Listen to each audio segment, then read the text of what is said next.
ကိုဘွားမှာကျင့်တတ်เสียရရှိရလားဘာတွေဟာကျင့်တတ်เสียရလဲလို့ဘုရားမြတ်စွာဟောကြားဆုံးမတော်မူခဲ့တဲ့ဂီတုတ်တံကိုလေ့လာသုံးသပ်ကြည့်ပြီးတော့လူပေါင်းလူဘဝမှာနေကြတဲ့ဥပဒကဥပတိကာမလို့ခေါ်ကြတယ်ဘုရားဘာသာဝင်သူတော်စင်တွေအနေနဲ့အ ਨੇ ဆုံးကျင့်တတ်เสียအရေးချင်းတွေကိုမှရှိရလားဆိုတာစဉ်းကျင်စဉ်းစားဖို့ပေါ့နော်မြတ်စွာဘုရားကဟောကြားထောက်ပြထားတဲ့အချက်တွေဒုသနာမှာရှိရင်ဒုဘဝမှာကျင့်တတ်เสียပဲဆိုတာကိုယ့်ကိုယ်ဆုံးဖြတ်လို့ရအကယ်၍မှဒီအချက်တွေမပြည့်စုံသေးဘူးဆိုရင်ကျင့်တတ်เสียမကောင်းသေးဘူးလို့ပြောဘဝမှာဘဝဆိုတာဟာကျင့်တတ်เสียတွေများစွာရှိတော့လေမကျင့်တတ်เสียတွေကလည်းများစွာရှိတယ်ပေါ့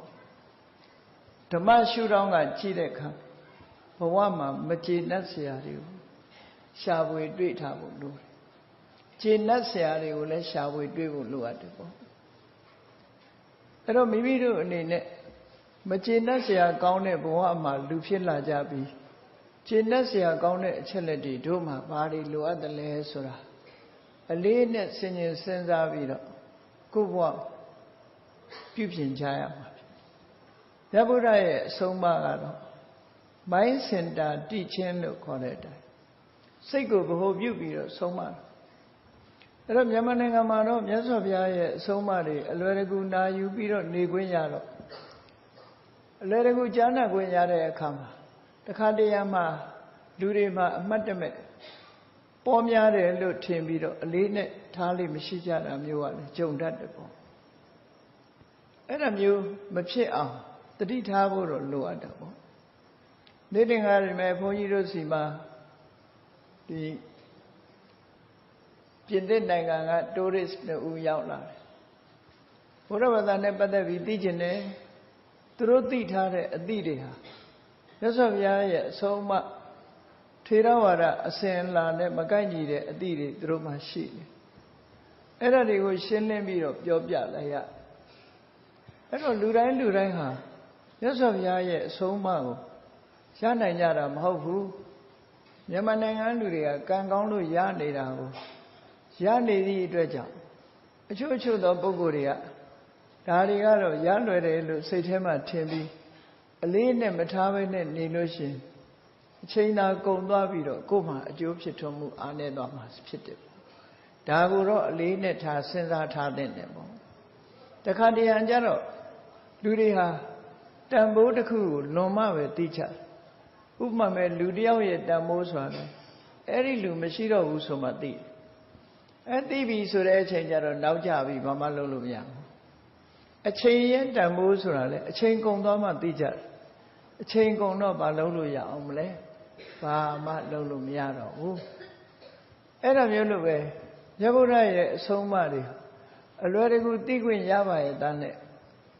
မြတ်စွာဘုရားရဲ့အဆုံးအမတွေအလေးနဲ့ထားပြီးတော့နာယူရမှန်းမှတ်သားရမှန်းလေးလာရမှန်းသိဖို့ရမှန်းမသိဘူးသိတောင်မှပဲအခြားကိစ္စတွေနဲ့လူတွေဟာအချိန်ကုန်ပြီးတော့ကိုယ့်ဘဝမှာတန်ဖိုးဆိုတာဘာလဲဆိုတာဆင်ញင်စဉ်းစားမှုမပြုခဲ့လို့အချိန်ကုန်သွားပြီဆိုတော့မှတို့ဟာဆုံးရှုံးသွားပြီဆိုတာမျိုးအဲ့ဒီကြမှာတော့ဘာတတ်နိုင်လဲဘာမတတ်နိုင်နော်ဘာမတတ်နိုင်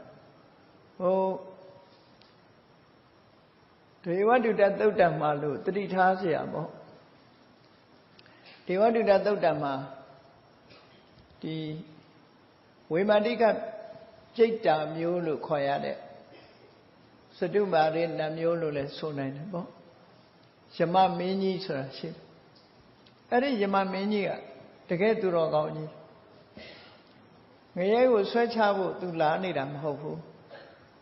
တမင်းကိုဗော်လန်တီယာကဲတင်မှုရသူကငရဲတကားကနေစောင့်နေတဲ့တကယ်သူတော်ကောင်းကြီးယမမင်းဆိုတာကြောက်เสียမဟုတ်ဘူးဘုရားဘာသာမြတ်စွာဘုရားရဲ့အဆုံးအမတရားတော်တွေထဲမှာယမမင်းကြီးရဲ့ဆန္ဒဆိုပြီးတော့ဟောထားတာရှိတယ်အဲ့မှာယမမင်းကြီးကငရဲကြလာတဲ့ပုဂ္ဂိုလ်တွေ ကုသိုလ်အလွန်ကျင့်ရင်တော့တခါတည်းငရဲတန်းကျသွားတဲ့ပုဂ္ဂိုလ်ရှိတယ်မတော်တဆမှားယွင်းမှုလို့အကုသိုလ်ဖြစ်လာတဲ့ပုဂ္ဂိုလ်တွေကြတော့ငရဲရောက်လာတဲ့ပုဂ္ဂိုလ်တွေကြတော့ရှင်မမင်းကြီးကသူ့ရဲ့ကုသိုလ်ကောင်းမှုတွေကိုဖော်ပေးပြီးငရဲကလွတ်အောင်သူကလွတ်တာမဟုတ်ဘူးကိုလုပ်ခဲ့တဲ့ကုသိုလ်ကလွတ်တာနော်အဲ့ဒီကုသိုလ်ကောင်းမှုကိုပြန်လီတတိဖော်ပေးတဲ့အလုပ်ကိုသူလုပ်တော့ပြန်လီတတိဖော်ပေးလို့အဲ့ဒီအချိန်မှာကုသိုလ်ဆိုတာဘလောက်အားကိုးစရာကောင်းလဲအဲ့ဒီအချိန်မှာအမေလည်းအားကိုးစရာမရှိဘူးအဖေလည်းအားကိုးစရာမရှိဘူးနော်ဖေလည်းအားကိုးစရာမရှိဘူးဆွေမျိုးညာတိတွေဆိုတာလည်းအားကိုးစရာမရှိဘူးငွေကြီးယူဆောင်လာပြီးတော့ယမမင်းကြီးကိုလက်ဆောင်ထိုးပြီးတော့လွတ်ဖို့ဆိုတာလည်းမရှိဘူးဘယ်လိုမှလုံးလို့မရတဲ့အချိန်အားကိုးရမှာတော့ကိုလုံးခဲ့တဲ့ကုသိုလ်တရားပဲဖြစ်တယ်ပေါ့အဲ့ဒီမှာယမမင်းကြီးကမေးခွန်းနဲ့မေးလို့ရှိတယ်ဘာမေးတော့ဆိုဒါတတိထားဖို့ပြောပြတာနော်ယမမင်းကြီးကတတိထားဖို့သူမေးတဲ့မေးခွန်းကဘာတော့ဆိုရင်မင်းလူဘဝနေတော့ငါတဲ့တိတတ်တဲ့အရွယ်ရောက်တဲ့အခါမှာဒေဝဒုတဆိုတဲ့နတ်တမန်တွေလူလောကမှာရှိနေတာမင်းမသိခဲ့ဘူးလားလို့ဆိုသိခဲ့ဘူးတဲ့နော်အဲ့ဒီကြတော့ရှင်မမင်းကြီးကဖော်ပေးတယ်မင်းအဖိုးဖွားဟိုတွေမတွေ့ခဲ့ဘူးလားလို့ဆိုတွေ့ခဲ့တာပဲတဲ့အဖိုးဖွားဟိုတွေတွေ့အဲ့ဒီအဖိုးဖွားဟိုတွေတွေ့တဲ့အခါမှာအော်ငါလဲအိုရအောင်မှပဲဆိုတဲ့မအိုခင်တော့ငါကောင်းတာလုပ်မှပဲဆိုတဲ့စိတ်ထဲမှာအတွေးလေးမပေါ်ခဲ့ဘူးလားမပေါ်ခဲ့ဘူးတဲ့မေ့လာအေးမင်းအချိန်လေးလွန်လာခဲ့ပြီအဲ့ဒီတော့ကမင်းငါလဲအိုရအောင်မှဆိုပြီးကောင်းတာတွေလုပ်ခဲ့မယ်ဆိုရင်မင်းဒီမရောက်နိုင်ဘူးတဲ့အဲ့တော့မင်းမှာဘာကုသိုလ်မှမရဘူးဆိုတော့ဒါမင်းအဖေလှုပ်တာလည်းမဟုတ်ဘူးအမေလှုပ်တာလည်းမဟုတ်ဘူးမင်းဆွေတွေမျိုးတွေကလှုပ်တာလည်းမဟုတ်မင်းကိုယ်တိုင်လှုပ်ခဲ့တာမင်းကံရှိသမျှတော့ခံရတော့မှာပဲလို့ဒီလိုနတ်တမန်တွေကိုသူအိုသူနာသူသေးဆိုတာတွေနဲ့မေးပြီးတော့ကုသိုလ်ကောင်းမှုလုပ်ဖို့တတိယသလားမရဘူးလားဆိုတာမေးမြန်းစစ်တာသူကအဲ့ဒါဖော်ပေးတာလောကလူတွေမှာကိုယ်မှာအမှတ်ရစရာတွေအချက်တွေရှိပါလေရဲ့လားနဲ့အမှတ်တမဲ့အချိန်ကုန်လွန်သွားတဲ့ပုဂ္ဂိုလ်တွေအများကြီးပဲဒီကနေ့ခေတ်မှာလည်းစဉ်းစားကြည့်လို့အလွယ်တကူရတာမြတ်စွာဘုရားရဲ့အဆုံးအမတရားတော်တွေဟောပြောနေတဲ့ပုဂ္ဂိုလ်တွေလည်းရှိတယ်မိမိတို့ကိုယ်တိုင်လည်းပဲလေ့လာမယ်ဆိုရင်ဖြစ်နိုင်တဲ့စာအုပ်စာတမ်းတွေရှိတယ်မိမိတို့ကိုးကွယ်တဲ့ဆရာတော်သမတော်တွေလည်းရှိတယ်မေးမြန်းပြီးတော့ဘယ်လိုလုပ်ရမလဲတရားကိုဘယ်လိုကျင့်ရသလဲဆိုတာတွေမေးမြန်းစီဘူးလေ့လာလို့ရှိရင်ရနိုင်ခဲ့တဲ့နဲ့ဒီအခွင့်အရေးကြီးကိုစီးပွားရေးအကြောင်းပြဟိုဟာဒီဟာအကြောင်းပြပြီးတော့ဘဝတစ်ခုကုန်လွန်သွားမယ်ဆိုရင်စဉ်းစားတာချီတော့နော်အလေးနဲ့မထားတဲ့ပုဂ္ဂိုလ်တွေအများကြီးရှိတယ်နော်တဘဝလေးကိုတခဏလေးကိုထာဝရထင်ပြီးတော့အလေးနဲ့မထားကြဘူးနောက်ဆုံးမှတရားပွဲလာတဲ့ပုဂ္ဂိုလ်တောင်မှပဲတရားပွဲလာပြီးစကားထိုင်ပြောနေတဲ့ပုဂ္ဂိုလ်တွေရှိသေးတယ်လေတရားပွဲတော့လာတယ်တရားတော့မနာဘူးစကားထိုင်ပြောနေအဲ့လိုပုဂ္ဂိုလ်တွေစဉ်းစားကြည့်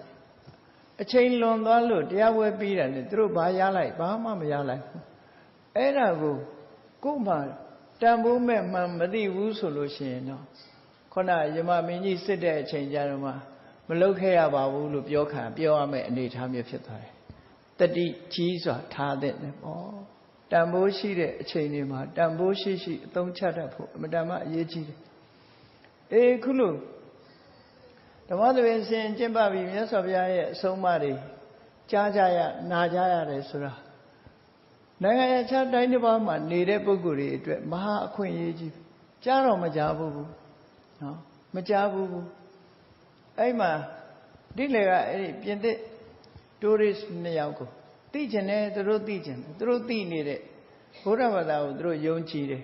ဒါပေမဲ့သူတို့သိနေတဲ့အသည့်တွေကလွဲမှားနေတော့လွဲမှားနေတာကိုတော်ဖြောက်အောင်ပြောရတယ်ပေါ့တော်ဖြောက်အောင်ပြောရတဲ့အခါအနည်းငယ်လေးတော့အတန်ငယ်လေးတော့ရိပ်မိသွားတဲ့သဘောတော့ရှိတယ်ပေါ့ဒါပေမဲ့လို့သေသေးချာချာနားလည်ဖို့ဆိုတာသူတို့ကိုယ်တိုင်